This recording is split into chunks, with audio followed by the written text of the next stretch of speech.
સૂર્યોદય પહેલાં ઉઠવું. જેવો જાગવું અને ઉઠવું એ બેમાં ફેર છે. તમારી આંખ ખુલી જાય કે તો તમારી નીંદ ઉડી જાય એને જાગ્યા કહેવાય. પણ પથારીમાંથી બેઠા થઈ નિત્યક્રિયામાં પ્રવર્તે ત્યારે ઉઠ્યા કહેવાય. માટે ઘણા ઉઠી જતા હોય, આ જાગી જતા હોય 4 વાગે, પછી ઉઠતા હોય 6 વાગે. એટલે એ રીતે નહીં, પણ જાગી જવું.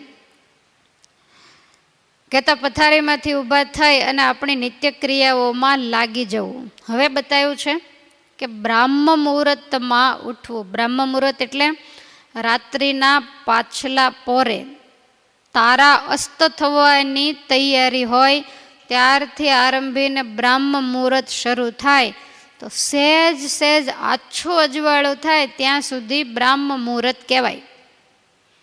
હવે સૂર્ય ઉગવાની રાહ જોઈને પછી પડ્યું ના રહેવાય કે હમણાં સૂર્ય ઉગે એટલે જાગીએ. મહારાજનો કહેવાનો મતલબ એવો છે કે સૂર્ય ઉગે ત્યાં તમારો નિત્યવિધિ થઈ જવો જોઈએ. સૂર્ય ઉગે એટલે બધા જાગે, તો ત્યાર પહેલાં આપણું ભજન ભક્તિ છે એ થઈ જવું જોઈએ. થોડા વહેલા ઉઠે તો મહારાજને એમ કે આ જીવાત્માઓ ભજન ભક્તિ કરે. આવો ભગવાને આપણને મનુષ્ય જન્મ આપ્યો છે, એ વારે વારે મળવાનો નથી. માટે સૂવા માટેનો સમય અને જાગવા માટેનો સમય માણસે કન્ફર્મ રાખવો જ જોઈએ. સૂવા માટે અત્યારના સમય પ્રમાણે આપણે કહીશું, આમાં લખ્યું એ પ્રમાણે નહીં. તો સૂવા માટે 10 થી 11નો સમય સાંજે, અને સવારે જાગવા માટે 4 થી 5નો સમય, જે બધા માટે અનુકૂળ છે. અને એક સમય એવો હતો કે લોકો 9 થી 10માં સૂઈ જતા, તો એ 3 થી 4ના ગાળામાં જાગી જતા. માટે આ રીતે જે કાયમ સુવા અને જાગવાનો નિયમ રાખે ને એની જિંદગી ઉત્તમ જિંદગી કહેવાય ને માણસની જિંદગી કહેવાય. વળી સારા સ્વાસ્થ્યને માટે પણ વહેલા જાગવું જરૂરી છે. લોકો એવું માનતા હોય કે વહેલા જાગીએ તો માથું વગેરે દુખે, બીમાર પડી જવાય, પણ એની બહુ મોટી ભૂલ છે. કોઈ પણને વૈદ્ય ડૉક્ટરોને પૂછો, યોગાભ્યાસીઓને પૂછો, આપણી ઋષિ સંસ્કૃતિને પૂછો, તો આપણી આ ગલત હોય છે. તબિયત હંમેશા વહેલા ઉઠવાથી જ સારી રહે છે. માટે સ્વાસ્થ્યને માટે, પરમાત્માના ભજન માટે, સારું જીવન જીવવા માટે, ધન કમાવા માટે, વિચારકો અને ચિંતકો હોય તો ચિંતન કરવા અને વિચારવા માટે વહેલા જાગતા હોય છે. લેખકો હોય તો એ લખવા માટે વહેલા જાગતા હોય છે. માટે આ સમય એ ખૂબ અનુકૂળ ગણાય છે. હવે પ્રશ્ન એ ઊભો થાય કે સૂર્યોદય પહેલાં જાગવું, તો આપણે તો અહીંયા વાંધો નહીં, પણ વિદેશોની અંદર તો ઘણો બધો સૂર્ય ઉગવા થવામાં ફેર હોય, તો શું કરવું? ઘણીવાર ત્યાં એવું બને કે 6 કલાકની રાત્રિ હોય ને 18 કલાકનો દિવસ હોય. ક્યારેક એવું બને કે 18 કલાકની રાત્રિ હોય ને 6 કલાકનો દિવસ હોય. તો સવારે 4 વાગે સૂર્ય ઉગતો હોય, તો એણે કઈ રીતે કરવું? તો પછી આપણે એનું સમાધાન આપવું જ રહ્યું કે એને સૂર્યની સાથે કનેક્શન નહીં રાખતા, ઘડિયાળની સાથે કનેક્શન રાખવું. બીજું તો શું કરવું? માટે વહેલા ઉઠવાની પહેલી આજ્ઞા છે, પણ માણસ રાત્રે વહેલો જો સૂઈ જાય તો જ એ વહેલો ઉઠી શકે છે. વહેલા નહીં ઉઠવાનું આ એક જ કારણ છે. અને માનવ માત્ર એને 6 કલાકની ઊંઘ લેવાની હોય છે. 6 કલાકમાં તો બહુ થઈ જાય. અને અમુક એવી પ્રવૃત્તિવાળા હોય તો એણે વધીને 8 કલાક, પણ 6 કલાકથી અંદર કોઈ 4 કલાક ઊંઘ લેતા હોય, કોઈ 5 કલાક લેતા હોય, કોઈ 3 કલાક લેતા હોય, તો એ કોઈ યોગી પુરુષ હોય, કોઈ ધ્યાની પુરુષ હોય, સિદ્ધ પુરુષ હોય કે ભગવાનના ભક્ત હોય, એ જ આવું કરી શકે. અને એ પછી જો સાજા રહે તો, અને બીમાર પડે તો જાણવું કે કોકનો વાદ કરીને ખોટા રવાડે ચડ્યા છે. હવે 8 કલાકનો આરામ કોને કરવો જોઈએ? તો જે લોકોને શારીરિક નહીં પણ માનસિક કામ બહુ જ રહેતું હોય, તો એના માટે 8 કલાક જરૂરી છે. શારીરિક શ્રમ ગમે તેટલો કરવો પડે, 24 કલાક ખોદકામ જ કરવાનું હોય, તો એ લોકોને પરિશ્રમ ગણાય તો એના માટે પણ 6 કલાકની ઊંઘ કાફી છે. માનસિક શ્રમવાળાને 8 કલાક જોઈએ. આ તો આમ તો જોઈએ તો મનાય નહીં એવી વાત છે, પણ એ જાણવું ખૂબ જરૂરી છે કે આપણા 3 શરીર છે. પહેલું સ્થૂળ શરીર, બીજું સૂક્ષ્મ શરીર અને ત્રીજું છે કારણ શરીર. સ્થૂળ શરીર એટલે અત્યારે આપણને જે દેખાઈ રહ્યું છે તે. સૂક્ષ્મ એટલે એની અંદર રહેલું સંકલ્પાત્મક શરીર, અને એની અંદર એક ત્રીજું શરીર રહ્યું છે જેને કારણ શરીર કહેવામાં આવે છે. 3 શરીર વિકારી છે. એનાથી પર આત્મા છે, એને આપણે નિર્વિકારી કહીએ છીએ. એનાથી પર પરમાત્મા છે, એને આપણે અતિશુદ્ધ, નિર્લેપ અને નિર્વિકારી કહીએ છીએ. હવે આ જે સ્થૂળ શરીર છે ને એની અંદર વિકાર ખૂબ જ ઝડપથી થાય. તમે જોયો, સ્થૂળ શરીરને થાક બહુ જલ્દી લાગે, અને એનાથી ઓછો વિકાર ઓછી સ્પીડમાં સૂક્ષ્મ શરીરમાં થાય, અને એનાથી ઓછી સ્પીડમાં વિકાર કારણ શરીરની અંદર થાય છે. સ્થૂળ શરીર ઉપર ઘા લાગ્યો હોય તો એ અમુક સમયની અંદર રૂજાઈ જાય, પણ મન ઉપર ઘા લાગ્યો હોય તો એને રૂજાતા બહુ સમય લાગે છે, અથવા તો ન પણ રૂજાય.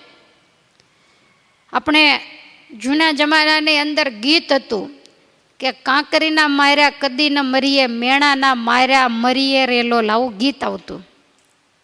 કોઈ કાંકરી મારે તો એની અસર છે તરત નાબૂદ થઈ જાય, પણ મેણું મારે એ માણસ આજીવન ભૂલી શકતો નથી.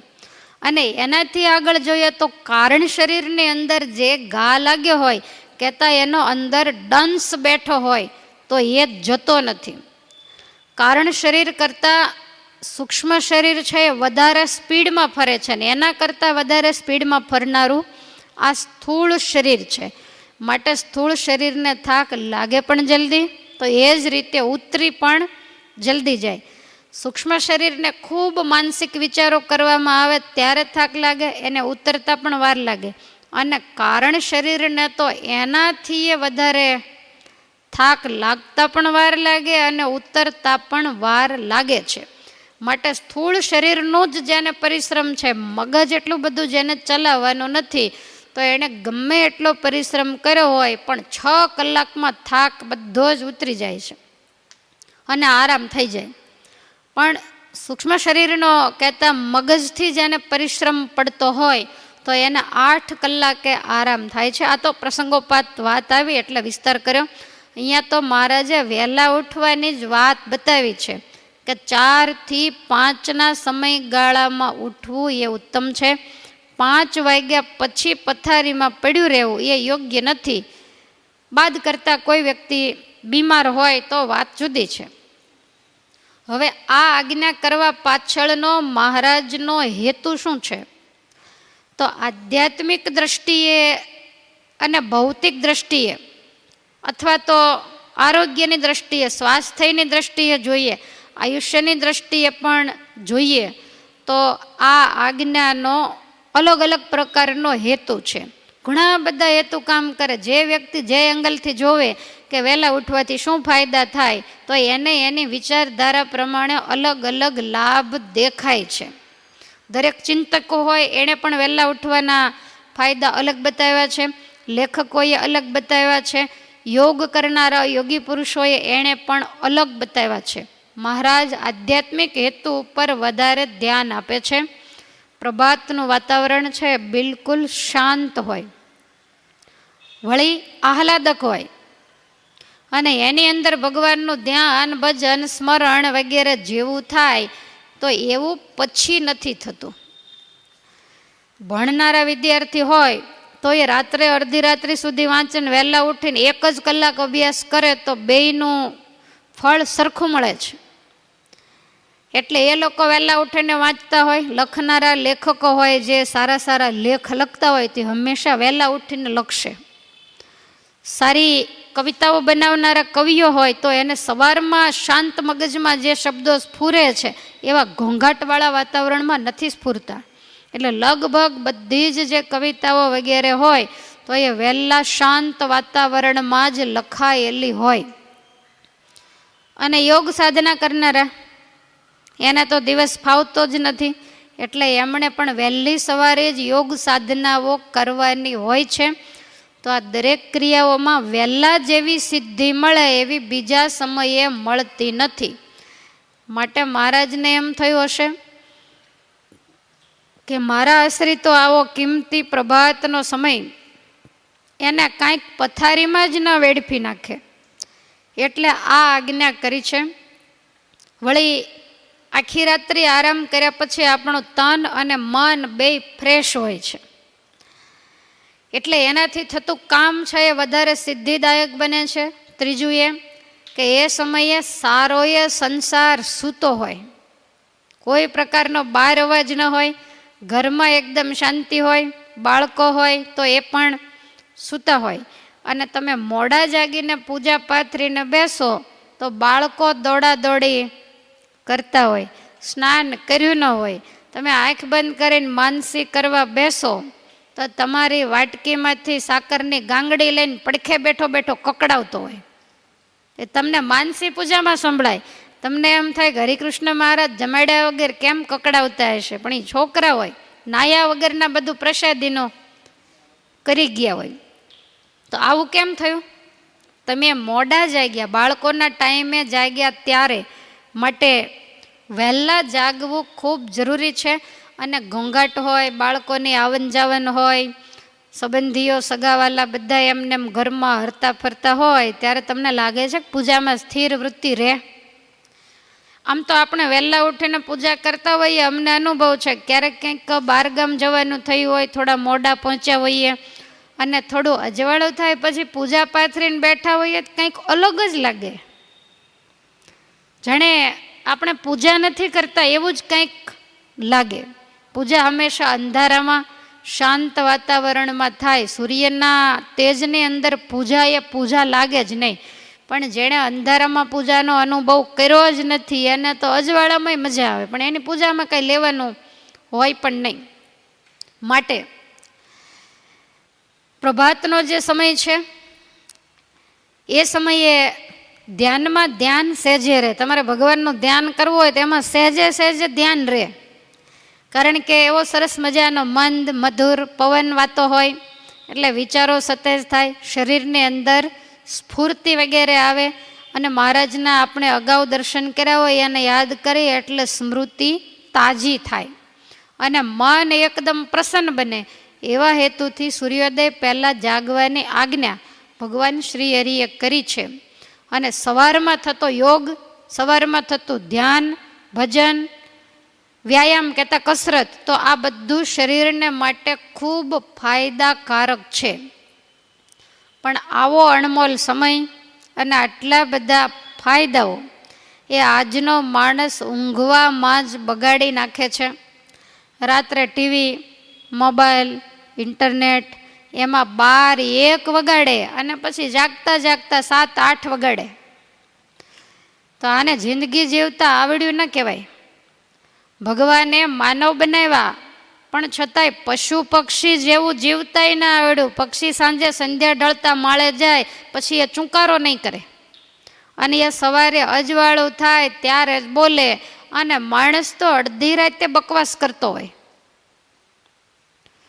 ભગવાને માણસને બુદ્ધિ, શક્તિ, સુવિધાઓ આવું બધું આપ્યું, પણ છતાંય એનો સરખી રીતે ઉપયોગ કરતો નથી, પૂરી પણ વાપરતો નથી. મહારાજે આપીને એમાંથી ભાગની શક્તિનો ઉપયોગ પણ માણસ કરતો નથી. જે કાંઈ કરે એ પછી અવળા માર્ગે વાપરે છે, અને એને કારણે પોતે દુઃખી થાય છે અને બીજાને પણ દુઃખી કરે છે. માટે આ રીતે માણસે કુદરતે આપેલી શક્તિ, સગવડતા, સમય એનો દુરુપયોગ કર્યો છે.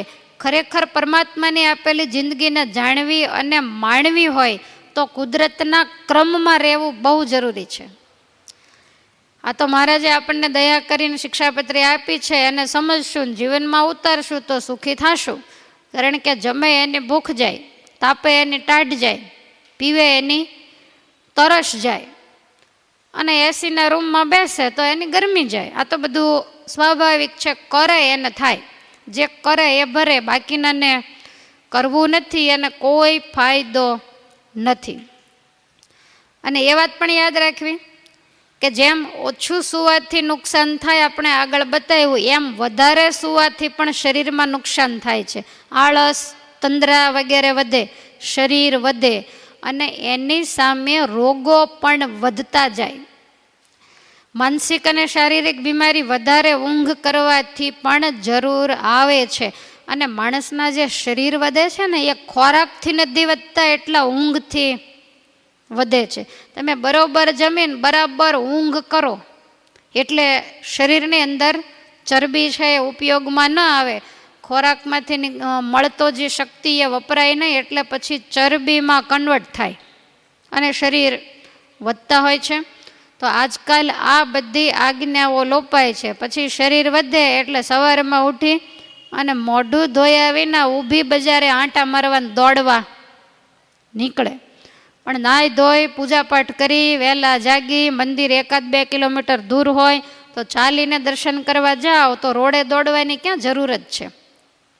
પછી કસરત કરવી, જીમમાં જવું, કાચું ખાવું, પછી બકરાની જેમ આખો દાડો કાચું કકડાવતા હોય, શરીર વધી જાય. પછી શું થાય?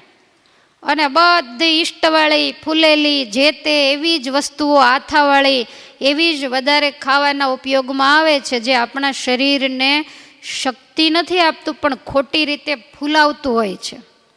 અને પછી દોડવા જાય તો એટલા બધા હાંફી જાય કે ન પૂછો વાત. શરીર હોય ગોળ મટોળ પણ શક્તિ તો બિલકુલ નથી. કારણ કે શરીરને સાચવતા એને આવડ્યું જ નથી, એટલે આ બધી બીમારીઓના ભોગ બનાતું હોય છે. અને માનસિક બીમારીઓ પણ આવતી હોય, ઘણાને વિચારવાયા થઈ જતા હોય. એટલે આજકાલ આ બધી આજ્ઞાઓ લોપાય છે. અને આજ્ઞાઓ લોપાવાનું એક મોટું કારણ એક યુગ પરિવર્તન. કાંઈ પણ આવે એટલે તરત કે ભાઈ સમય એવો છે ને. સમય છે નહીં, સમયને આપણે એવો કરી નાખ્યો છે. આજે લોકોને સાંજે વહેલા સુવાતું નથી એટલે વહેલા ઉઠાતું નથી. અને કદાચ વહેલું ઉઠવાનો પ્રયાસ કરે, સાંજે મોડા સૂતા હોય તોય મહેનત કરે તો વહેલું ઉઠાય, પણ ઊંઘ કાચી રહી જાય. હવે ઊંઘનું કામ કેવું છે કે એ તો તમે ધ્યાન કરતા હો, ભજન કરતા હો, માળા કરતા હો, કથામાં બેઠા હો, તો એનો સમય ઘટતો હોય એટલો એ ખેંચી જ લે, એટલે આપણને ખ્યાલ સુદ્ધા ન રહે. અને એમ છતાંય વધારે લડાઈ લ્યો તો પછી બીમાર પડાય. માટે વહેલા ઉઠવું હોય તો સાંજે વહેલા સૂવું. પહેલાં કેવું હતું, લાઇટો નહોતી એટલે અંધારું થાય પછી કંઈ દેખાય જ નહીં, એટલે સૂઈ જ જવું પડે. અને દીવા બાળે પોસાય એવું ના હોય. અને આજ તો તમે જુઓ, લાઇટો આવી ગઈ તો રાત્રે દિવસ કરતાંય સરસ અજવાળા પડતા હોય. રાત્રે ટીવી ચેનલો હોય, મોબાઈલ હોય, ફેસબુક, યુટ્યુબ, આ બધાય સાધનો છે ને એ ઉજાગરાના સાધનો છે. અને મોબાઈલ દ્વારા બિનજરૂરી મેસેજ વગેરેની લેતી દેતી તો રાતે જ થાય, એ દિવસે નહીં. દિવસે તો બીજી ઘણી પ્રવૃત્તિ હોય. હવે આમાં સુવે ક્યાંથી? અને આવી લેતી દેતીમાં તો 12-1 વાગે 2 વાગે તો આને ઊંઘવાની ખબર પડે નહીં. તો આ બધું યુગનું કારણ છે. તમે જુઓ, અત્યારે રાત્રિ દિવસ અમુક ફેક્ટરીઓ ચાલતી હોય, 3 પાળી મજૂરો કામ કરતા હોય. બધા દેશો એકબીજાની હરીફાઈએ ચડ્યા છે કે આના કરતાં અમે વધુ આગળ વધી જઈએ, ને આના કરતાં અમે વધારે આગળ વધી જઈએ. એમાં જનજીવન ખોરવાઈ ગયું છે. જે આવક થાય છે ને, એ આવકને માણસ સારી રીતે વાપરી શકે એવો આજે રહ્યો નથી. હવે રાતપાળી કામ કરવું પડતું હોય તો એને બિચારાના દિવસે સૂવું જ પડે. એટલે ટૂંકમાં જો કહીએ તો આપણે તમામ કુદરતના નિયમોથી વિરુદ્ધમાં ચાલીને જાણે કે આજ આપણે કુદરતને પડકારી છે કે અમે તમારો ક્રમ તોડીને આગળ પ્રગતિ કરશું. ભગવાન જવાબ આપે છે કે મને પડકારનારા હે માનવીઓ, તમે યાદ રાખજો કે એ બધા બિલ તમારે જ ચૂકવવા પડશે. જેટલી તમે અમારી સામે બાયો ચડાવશો એટલા તમે દુઃખી થશો. અને કુદરતને પડકારી છે. તો આજ તમે જુઓ, દવાખાનામાં ક્યાંય જગ્યા છે? પહેલાં આખા ગામમાં એક જ ડૉક્ટર હોય ને એ બિચારા બગાસા ખાતા હોય. ખૂબ રડે છે લોકો, મન ફાવે એવું ખાઈ પીવે, મોજ મજાક કરે અને પછી વૈદ્ય ડૉક્ટરોને રડાવે છે. અને કુદરતને પડકાર એનું ફળ આપણને 1 વર્ષથી દેખાય જ છે ને. કેટલા બધા દુનિયાના મોટા મોટા દેશો મહાસત્તાઓ કહેવાય જે ક્યાંય પાછી ન પડે, પણ કુદરતને જે દી એણે પડકારી છે તે દી આજ સુધી હજી એના હાથ ટૂંકા પડે છે. અને એક વેક્સિન જેવી તેવી મળે ત્યાં તો કાંઈક પાછું નવું આવીને ઊભું રહ્યું જ હોય. એટલે આજ સુધી જેણે જેણે કુદરતને પડકારી છે, કુદરતના ક્રમ તોડ્યા છે, એ ક્યારેય સુખી થયા નથી, અત્યારે સુખી છે પણ નહીં અને થવાના પણ નથી. માટે ટીવી, ઇન્ટરનેટ, સમયની જે નોકરીઓ હોય તો આ બધું આપણને વહેલા સુવા દેતું નથી, એટલે પછી આ આજ્ઞા પળાતી નથી. તો આ યુગનો પ્રભાવ છે. ગામડા કે શહેરોની અંદર તમે જુઓ, અમુક જગ્યાએ શેરીઓમાં, રોડ ઉપર, ઓટલે પેટલે, આજુબાજુમાં સોસાયટીની પડખે ક્યાંય ગાર્ડન હોય તો ત્યાં બેસીને લોકો ગપ્પા મારતા હોય. કથામાં બેઠા હોય તો ઊંઘ આવે, પણ અહીંયા અડધી રાત સુધી પડકારા કરતા હોય. અને એ વળે બિલકુલ લેવા દેવા વગરના, ઘરે ખાવાની ખીચડી ન હોય અને દિલ્હીની ગાદીની ચિંતા બેઠા બેઠા કરતા હોય. મોટી મોટી રાજકારણની વાતો કરતા હોય, પાનના ગલ્લે બેઠા બેઠા પણ ગપ્પા મારતા હોય. વળી પાર્ટી, પ્રોગ્રામ, આ બધું અત્યારે રાતનું જ ગોઠવાય, લગ્ન રાતના. અને હવે તમે જુઓ, પહેલાં આપણે ક્યારેય નહોતું સાંભળ્યું, હમણાં થોડાક વર્ષથી તો કથા વાર્તા તો કે ડે નાઇટ, રાતે એ વળ ખાઈને અમને વળ ખવડાવે અડધી રાત સુધી. રાત્રે ફરવા જવું, આંટા મારવા, તમે જુઓ તો સાંજે ધંધેથી આવે મોડા, પછી ખાઈ પીને નિરાતે 10, 11, 12 વાગ્યા લટારું મારવા નીકળે, બરફના ગોળા ખાવા નીકળે. જે દિવસનો કાર્યક્રમ છે બધો માણસ રાત્રે કરે છે. અને પછી કાયમની આદત થઈ જાય એટલે ઊંઘ પણ મોડી આવે. આખી દુનિયાનું વાતાવરણ ફરી ગયું છે. ભગવાનના ભક્તોએ આનાથી બચવું ખૂબ જરૂરી છે. કુદરતી જિંદગી જીવવાની ટેવ પાડશું ને તો જ આપણને સુખ શાંતિ રહેશે, આપણો આધ્યાત્મિક માર્ગ છે એ સમૃદ્ધ બનશે. રાત્રિના સમયે નિશાચરો ફરતા હોય અને એ સમયે જે આંટા મારતા હોય, તમે જોજો, જે લોકો વ્યસની બને છે, જે લોકો વ્યભિચારી બને છે, એ ક્યારે બને છે? રાત્રે. દિવસે ક્યારેય નહીં. તમે લોકોને દિવસે પીતા ક્યારેય નહીં જુઓ, એ બધું રાત્રે થાય. વ્યભિચાર પણ રાત્રિના સમયે જ થાય છે, કારણ કે રાત્રિનો સમય એને આસુરી સમય કહેવામાં આવે છે. અને એ વખતે માણસો જ્યારે આ બધી જગ્યાઓમાં ફરતા હોય તો એની બુદ્ધિ દૂષિત થયા વિના રહેતી જ નથી. રાત્રિના ઉજાગરાથી માનસિક તણાવ વધે છે, ઘરમાં કારણ વગરની ટસલો થયા કરે, એકબીજાનું બોલ્યું એકબીજાને ગમે નહીં, કારણ કે આ કુદરતનો ક્રમ તોડ્યો છે. અને ધીમે ધીમે કરતાં ડિપ્રેશન વગેરે અનેક બીમારીઓના ભોગ બનવું પડે છે. ભગવાન બુદ્ધની પાસે આવી અને રાજા બિંબિસારે વાત કરી કે મહારાજ, મારા રાજ્યની અંદર લૂંટફાટ, વ્યભિચાર વગેરે વધતું જતું હોય એવું મને લાગે છે, તો આમાંથી પ્રજાને ઉગારવાનો કોઈ મને ઉપાય બતાવો. ત્યારે ભગવાન કહે છે કે મારી એક જ વાત માત્ર તું માનીશ એટલે આ વ્યભિચાર અને લૂંટફાટ એ બેયમાંથી તારું રાજ્ય બચી જશે. શું કરવાનું? તો કે આખા રાજ્યની અંદર દંડેરો પીટાવી દે કે સાંજે 8 વાગે પછી કોઈએ ઘરની બહાર નીકળવું નહીં. રાત્રે જો પ્રજા વહેલી સૂતી થઈ જશે એટલે આ બધા ધંધા, કારણ કે લૂંટફાટ છે એ કાંઈ ધોળા દિવસે તો થતી નથી, ચોરી વગેરે જે કાંઈ થતું હોય એ ખાસ કરીને રાતનો આગ્રહ લોકો રાખતા હોય છે. તો પ્રજા રાત્રે વહેલી સૂવે, કાયદો પસાર થાય અને તે દિવસે કાંઈ કોઈની પાસેથી મત લેવાના હતા નહીં, એટલે કાંઈ કોઈની લાલચ વગેરે હોય નહીં, પોતાનું સાર્વભૌમ સમ્રાટ હોય એટલે રાજ્ય હોય એટલે તરત જ કાયદો પસાર કરાયો. ભગવાન બુદ્ધ કહે છે કે એક પણ વ્યક્તિ કાયદાનો ભંગ કરે એને જેલમાં પૂરી દેજે, એટલે આપોઆપ બધુંય બંધ થઈ જશે. અને છેવટે આ કાયદો પસાર કર્યો અને થોડાક જ સમયમાં આનું સરસ મજાનું ફળ મળ્યું, બધું બંધ. 8 વાગ્યા પછી સરકારી માણસો ફરતા હોય, કોઈ પણ વ્યક્તિને બહાર ફરતો જુએ એટલે સીધો કેદખાનામાં. આપણે હજી થોડુંક ઢીલું છે, આપણે પણ અત્યારે કાયદાઓ કર્યા છે કે રાત્રે 9 વાગ્યા પછી બહાર ન નીકળવું. તો ઘણી વાર આપણને તો કંઈ ખ્યાલ ન હોય, કોઈકનો રાત્રે ફોન વગેરે આવે ને અવાજ કાંઈ સંભળાય તો આપણે પૂછીએ ક્યાં છો, તો કે ક્યાં હોય, તો કીધું નિશાસા કા નાખો, તો કે બહાર ક્યાં નીકળાય એવું છે. કાયદા કરેલા 9 વાગ્યા પછી કોઈ પણ ગાડી લઈને કે એમને બહાર નીકળે એટલે એને તરત જ રોકે. પણ આ બહુ સારું જ કર્યું છે. તે દિવસે 8 વાગ્યાનો ને આજે 9 વાગ્યાનો એ બરાબર જ છે. નહીતર દિવસે તો ઠીક છે, આપણે બંધ ના કરી શકીએ, વારે વારે લોકડાઉન છે એ પણ પોસાય નહીં, આર્થિક રીતે મુશ્કેલીઓ ઊભી થાય.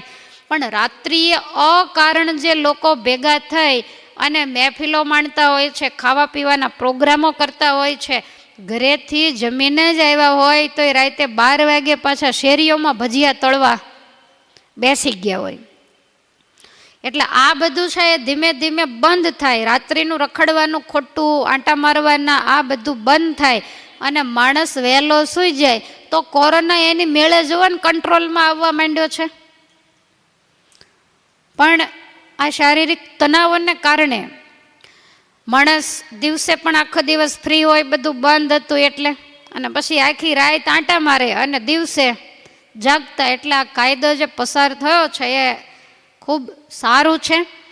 એનો દંડ લેવામાં આવે છે એટલે લોકો કંટ્રોલમાં રહે છે. નહીંતર આ પબ્લિકને કંટ્રોલમાં રાખવી એ તો સરકારી માણસોને મોઢે ફીણ આવી જાય એવું કામ છે. પણ આપણા હિત માટે બધું છે, છતાંય આપણને આ વાત સમજાતી નથી.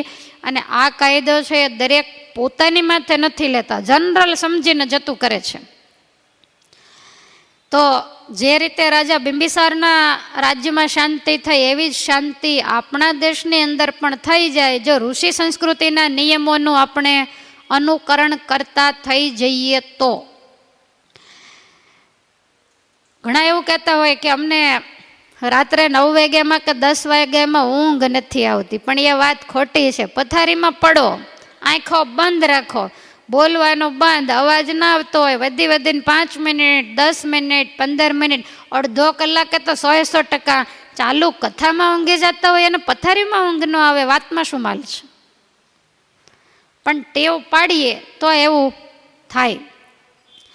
તો રાજ્યની અંદર જેમ દૂષણો બંધ થઈ ગયા એમ આપણા જીવનની અંદર પણ આ બધા જ દૂષણો નાબૂદ થઈ જાય. આપણે પહેલાં ભણતા ત્યારે એવું આવતું કે સાંજે વહેલો જે સૂવે વહેલો ઉઠે વીર, બળ બુદ્ધિને તેજ વધે, સુખમાં રહે શરીર.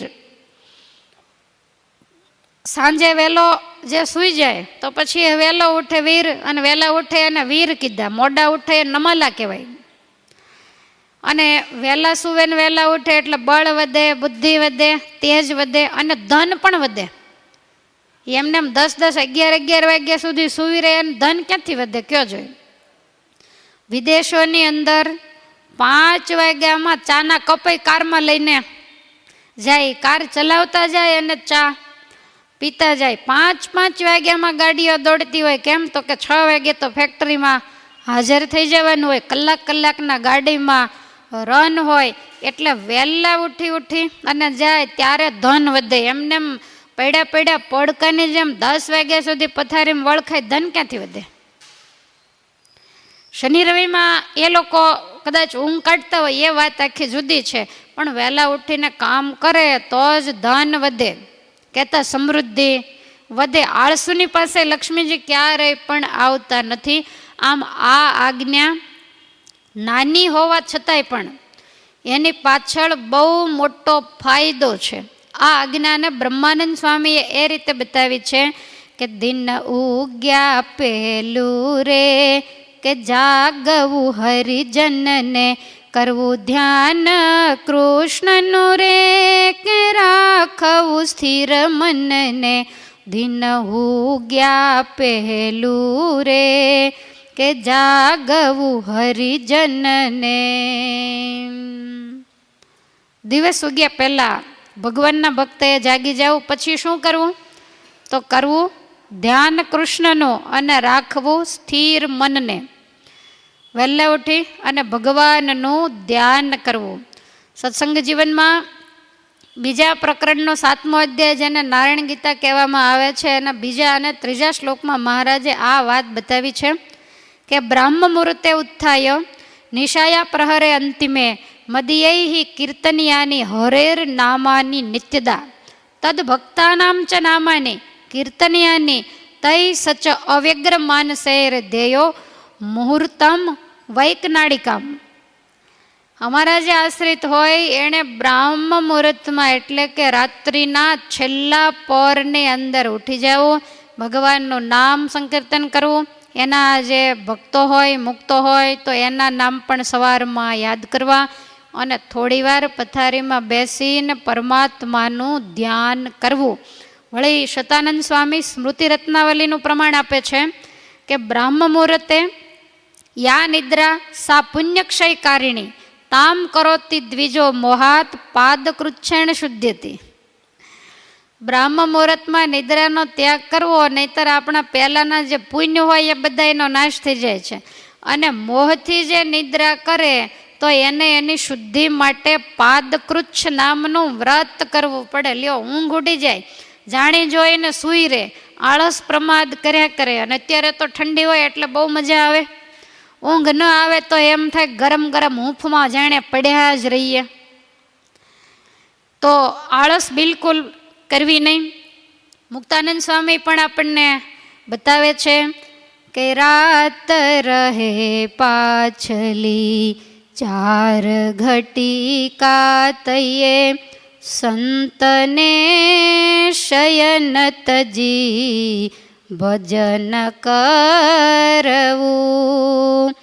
સ્વામિનારાયણ નામ ઉચ્ચરવું, પ્રગટ પર બ્રહ્મનું ધ્યાન ધરવું. પણ કોને કીધું? સાધુને, સંતને શયન તજી ભજન કરવું. એટલે કંઈ તમને તો કીધું નથી, પણ પહેલી લીટીમાં ભલે તમને ના કીધું હોય, પણ બીજી લીટીમાં તમને કહ્યું છે એ સમે આળપમ પાળ બકવું નહીં, ચિત્ત હરી ચરણમાં પ્રોઈ દેવું. ગૃહસ્થને જગત જંજાળને પરહરી, કૃષ્ણ ગોવિંદ ગોપાળ કેવું. અમારે તો કંઈ બકવાસ કરવાનો આવે જ નહીં. અમારે અજવાળું થાય ત્યાર પહેલાં બોલવાનું જ ના આવે. તો આમાં બતાવ્યું કે એ સમયે આળ પંપાળ બકવું નહીં. બકવું નહીં એટલે હું એવું નથી કહેતી કે તમે વહેલી સવારે વધારાની વાત કરતા હો, તમે વ્યવહારિક જ વાત કરતા હો, પણ વહેલી સવારનો સમય છે એમાં વ્યવહારિક વાત એને બકવાસ કહેવામાં આવે છે. મુક્તાનંદ સ્વામી એવું કહે છે. તો એ વખતે શું કરવું? તો કે ચિત્ત હરિ ચરણમાં પ્રોઈ દેવું અને ગૃહસ્થને તમામ જગત જંજાળને છોડી અને કૃષ્ણ ગોવિંદ ગોપાળ કહેવું. અને એને જ જે મળતી વાત છે એ નરસિંહ મહેતાએ પણ બતાવી. રાત રહે જાહરે પાછલી ખટઘડી, સાધુ પુરુષને સુઈ ન રેવું.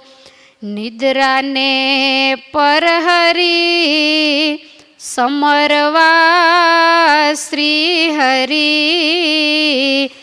એક તું એમ કેવું. એણે કોને કીધું? સાધુને.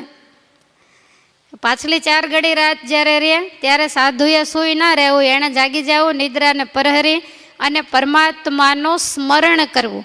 પણ નરસિંહ મહેતાએ આખી દુનિયાને કહ્યું, જોગિયા હોય તેણે જોગ સંભાળવા, ભોગિયા હોય તેણે ભોગત જવા વેદિયા હોય તેણે વેદ વિચારવા વૈષ્ણવ હોય તેણે કૃષ્ણ ભજવા. ક્યાંય આવ્યો તમારો નંબર? તમે જોગિયા છો, ભોગિયા છો, વેદિયા છો કે વૈષ્ણવ છો?